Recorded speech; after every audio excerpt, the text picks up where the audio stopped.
Saya ingin bertanya ya, soal hadis yang intinya menyebutkan bahwa membunuh cicak atau tokek mendapat pahala, baik sekali pukulan, 2 kali sampai 4 kali. Karena jika memang seperti itu terlihat kejam menurut saya. Masya Allah. Bagaimana Ustaz? Teman-teman sekalian, persoalan sebelum masuk ke cicak dia. Ya, sebelum masuk ke cicak. Ada di hadis Muslim nomor hadis 2238 riwayat Sa'ad bin Abi Waqqas, termasuk nanti di Al-Bukhari nomor hadis 3359 riwayatnya Ummu Syuraik. Sebelum masuk ke persoalan cicak, Anda mesti pahami dulu hikmah Allah ketika menciptakan sesuatu makhluk apapun itu terdiri setidaknya dari 3 hal. 3 hal. Yang pertama, ada ujian kemaslahatan. Di makhluk itu dicipta supaya kita mengambil maslahat kebaikannya aja dari situ. Seperti saat Allah menciptakan lebah misalnya. Allah ciptakan lebah, ya. Ketika diciptakan kan buat supaya kita ngambil madunya kan. Madunya ambil. Masya Allah, antum gak pernah persoalkan lebahnya. Diambil manfaatnya, dari madunya, dari sengatannya untuk obat dan sebagainya. Di hewan ini, ketika diciptakan oleh Allah Subhanahu wa Ta'ala, memang penciptaannya adalah ujian maslahat untuk kita, supaya kita mendapatkan maslahat dari situ. Setiap antum ambil, niat karena Allah, ada pahala di situ. Dan lebah menunaikan tugasnya sesuai dengan izin Allah Subhanahu wa Ta'ala dan perintahnya. Kedua, ada sebagian yang diciptakan oleh Allah Subhanahu wa Ta'ala sebagai ujian yang menghadirkan madarat di situ supaya kita mengetahui ada keburukan yang harus kita hindari. Ada keburukan yang harus kita hindari.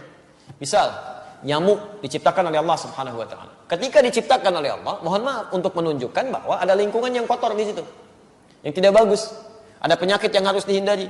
Makanya ketika dia ditunjukkan oleh Allah, dia muncul fitrahnya, dia memang mesti misal dieksekusi, dibunuh kan? Kenapa dia mesti dibunuh? Karena di lingkungan itu ada yang kotor, plus dia pun membawa kotoran yang mungkin bisa berpindah satu dengan yang lainnya. Di pelayanan kehidupannya, tasbihnya kepada Allah, memang khidmatnya untuk menunjukkan ada tanda yang kotor nih pada diri saya. Ada sesuatu yang buruk di lingkungan Anda. Jadi nyamuk itu ketika datang, dia membawa sesuatu yang baik untuk kehidupan kita. Cuman dilihat dengan persepsi yang kotor. Ini ada ujian madarat maksud kita. Ya. Ini ada yang kotor, yang gak bagus. Kita bunuh nyamuk di situ, menghilangkan kotoran yang ada di dalamnya. Tapi diciptakan oleh Allah untuk menandakan ada sesuatu yang harus kita hindari untuk kebaikan kita. Makanya ketika Allah menciptakan nyamuk ataupun lalat, ya Masya Allah turun ayat di situ. Quran surah kedua Al-Baqarah ayat 26. Posisi paling kanan, dari tengah sampai dengan ke bawah. Innallaha la yastahi ayyadriba mathalan ma ba'udatan fama fawqaha. Allah itu enggak pernah punya rasa malu. Kalaupun harus membuat perumpamaan dengan menciptakan nyamuk, karena di balik itu pasti ada kebaikan maslahat untuk kita. Jadi, kenapa antum enggak pernah tanyakan? Kenapa enggak tega membunuh nyamuk? Kenapa enggak mengatakan kejam membunuh nyamuk? Jadi persoalannya bukan bunuh atau tidak bunuh, itu ada ujian bagi kita yang menampilkan madarat di situ yang harus kita kemudian hilangkan. Kalau Allah enggak tampakkan maka bahaya untuk kehidupan kita. Termasuk cicak. Cicak masuk pada ujian madarat di samping ujian keimanan. Ya, ada madarat. Bukankah ketika cicak datang menandakan bahwa banyak kotoran yang ada di situ? Ada bakteri E. coli yang dia bawa, ada kotoran-kotoran yang ada di sekitarnya. Yang dimakannya pun yang kotor juga. Apa makanan cicak? Nyamuk. Jadi ini menandakan bahwa ketika cicak hadir itu dia diciptakan oleh Allah, bukan diciptakan untuk dibunuh, diciptakan untuk menandakan ada madarat di sekitaran itu dengan kotoran-kotoran. Makanya diciptakan oleh Allah untuk menunjukkan nih ada yang kotor, ada yang gak bagus, termasuk dirinya sendiri. Maka Nabi menyampaikan riwayat Sa'ad bin Abi Waqqas, ya, qala an-nabiy sallallahu alaihi wasallam, bahwa Nabi sallallahu alaihi wasallam amara qatlal waza', memerintahkan untuk membunuh cicak dan ada pahala di situ. Bunuhnya cicak itu seperti kita membunuh nyamuk untuk menunjukkan ada kotoran-kotoran di situ yang hikmahnya harus kita jauhkan. Memang diciptakan dia untuk menunjukkan itu dan harus dibunuh dia. Harus dibunuh. Ketika Anda bunuh itu bukan cuma ada pahala di situ, tapi menghilangkan keburukan-keburukan yang mungkin muncul. Termasuk di situ mengusir keadaan-keadaan jin, karena jin senang di tempat yang kotor. Makanya saya bisa katakan kalau ada cicak tuh beberapa tempat, itu jin biasanya ada juga di situ. Karena senang di tempat-tempat yang kotor. Ya, senang di tempat-tempat yang kotor. Jelas di sini? Wasamma bi fuwaisiqa, dan Nabi menyebutnya dengan hewan fasik kecil. Hewan fasik kecil. Selain membawa kotoran, dia pernah juga meniup-niup api yang sedang membakar Nabi Ibrahim supaya semakin menyala. Ya, diharapkan jadi dingin dan teduh, ini malah ditiup-tiup oleh hewan ini. Makanya ketika Anda membunuhnya, bukan cuma menghilangkan kotoran, tapi plus ada pahala di situ.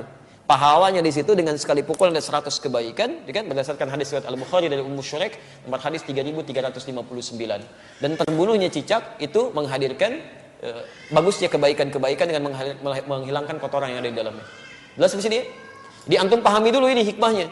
Kalau nggak paham hikmahnya, Masya Allah nanti muncul macam-macam. Wah ini kan melanggar hak asasi kehewanan misalnya kan. Masya Allah. Ada macam-macam lah. Nyamuk kan tuh nggak bilang gitu. Nyamuk kan sama aja. Kenapa nggak bilang antum nyamuk kejam? Ya, membunuh nyamuk kejam, bunuh lalat kejam dan sebagainya. Kalau di nyamuk ada kotoran, cicak juga ada kotoran. Ya, jadi sama aja sebetulnya. Ini yang kedua gambaran keimanan kita untuk mengikuti petunjuk syariat. Ada yang ketiga, ujian yang sifatnya penunjukan karakter. Penunjukan karakter. Misal saat Allah menciptakan monyet, gitu kan? Nah, di Quran surah kedua ayat 65. Ya, lihat kalimatnya. Monyet diciptakan untuk menunjukkan karakter yang muncul pada masyarakat Yahudi. Ya, lihat. Wa qulna kunu qiradatan khasiin. Ya, kami katakan, jadilah kalian kera-kera yang dihinakan. Kera-kera yang dihinakan. Kenapa Yahudi dikutuk menjadi kera? Kami pernah punya kajian tafsir di Tripoli. Saya mintakan murid-murid kami pada saat itu untuk praktek langsung di kebun binatang. Dan kita pernah ujikan juga di sini dengan sebagian teman-teman di Kiai. Jadi kita praktek tafsir ke kebun binatang. Dibagi kelompok, keluarkan semua ayat-ayat di Quran yang terdapat kata binatang di situ. Ada monyet, ada misalnya, maaf, unta, ada gajah, ada macam-macam. Terus kita bikin kelompok. Di kelompok unta, kelompok gajah, kelompok monyet, macam-macam. Analisis. Apa keistimewaan dan keunikan hewan-hewan ini? Dan presentasikan. Saya langsung saja, begitu ada kelompok monyet presentasi, dia sampaikan. Ustaz, ketika kami lemparkan kera itu dengan satu makanan, dia tangkap dengan tangan kanannya begini. Kemudian kami lempar lagi, dia tangkap dengan kirinya begini. Lempar lagi, tangkap dengan kakinya dia begini. Lempar lagi kaki yang satunya lagi. Begitu ada kawanan lain masuk ke situ, dia akan usir, nggak boleh. Tapi kalau dia sudah nggak suka dengan makanan dia akan datang ke tempat yang lain, dia obrak-abrik tempat itu tuh. Mirip kejadian dengan yang sekarang itu. Ya, dia ambil ini, ambil itu, monopoli ini, monopoli itu, bikin orang lain bangkrut macam-macam dan sebagainya. Begitu sudah nggak suka masuk ke satu tempat, yang di situ suruh keluar semua. Sama kan, menunjukkan karakter. Ya, menunjukkan satu karakter. Makanya ketika antum keluarkan di Quran tuh nggak mungkin, nggak ada yang kosong dari faidah. Pasti ada kebaikan-kebaikan yang mungkin bisa kita dapatkan.